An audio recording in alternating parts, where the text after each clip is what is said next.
Mae'n bosib ysgrifennu unrhyw rif cyfan sy'n fwy nag un fel lluoswm ei ffactorau cysefin.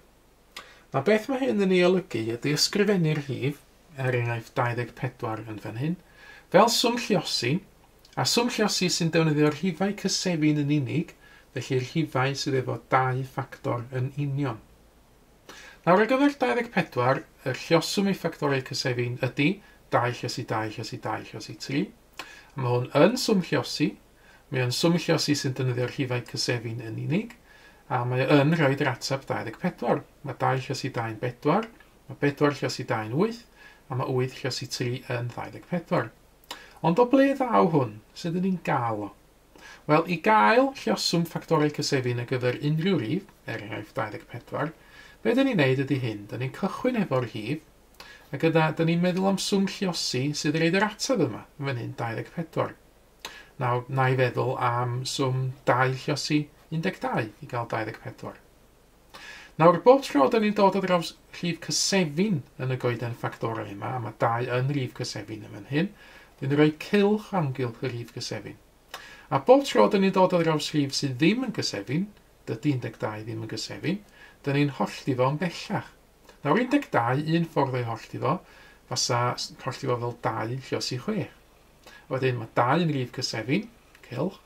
Dydy 6 ddim yn cysefin, mae o'n 2 lluosi 3. Ond wedyn mae 2 yn rhif cysefin, a mae 3 yn rhif cysefin, felly mae hynna'n golygu dwi wedi gorffan ffurfio'r goeden ffactorau. Ac yna, dyn ni'n gweld wedyn lle mae'r lluoswm y ffactorau cysefin yn dod. Mae'n dod o'r rhifau yma, y rhifau cysefin sy'n mewn cylchoedd. A cwbl dyn ni'n neud i ffurfio'r lluoswm ffactorau cysefin ydy rhestru'r rhifau mewn cylchoedd, a mae'n arfer dda gwneud hynny o'r lleiaf i'r mwyaf, ac sgwennu o fel swm lluosi. Felly 2 lluosi 2 lluosi 2 lluosi 3 yw lluoswm ffactorau cysefin 24. A dydy o ddim ots sut dyn ni'n ffurfio y goeden ffactorau yma. Enghraifft sy'n ni'n gychwyn o eto, 24, yn lle hollti 24 fel 2 lluosi 12, sy'n ni wedi gallu dewis hollti o fel 4 lluosi 6. Mae hynny hefyd y 24.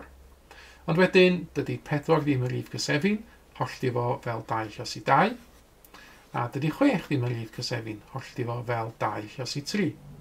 A wedyn, dyn ni'n gweld fod y goeden yn edrych o wahanol, dyn ni'n gorffan efo union yr un rhifau yn y cylchoedd. 2 lluosi 2 lluosi 2 lluosi 3. Rhowch chi gynnig arni nawr, defnyddiwch y dull yma, dull y goeden ffactorau, i ysgrifennu y rhifau sydd ar y sgrin yn awr fel lluoswm ei ffactorau cysefin. A pan ydych chi wedi cael cynnig ar eich hun, gewch chi gymharu eich atebion chi efo'r atebion cywir sydd erbyn nawr wedi ymddangos ar y sgrin. Mae mwy o fideos adolygu ar gael ar ein sianel YouTube Adolygu Mathemateg. Am y newyddion diweddaraf neu holi cwestiwn, dilynwch ein cyfrif Twitter @mathemateg. Neu ewch i'n gwefan www.mathemateg.com am fwy o adnoddau adolygu.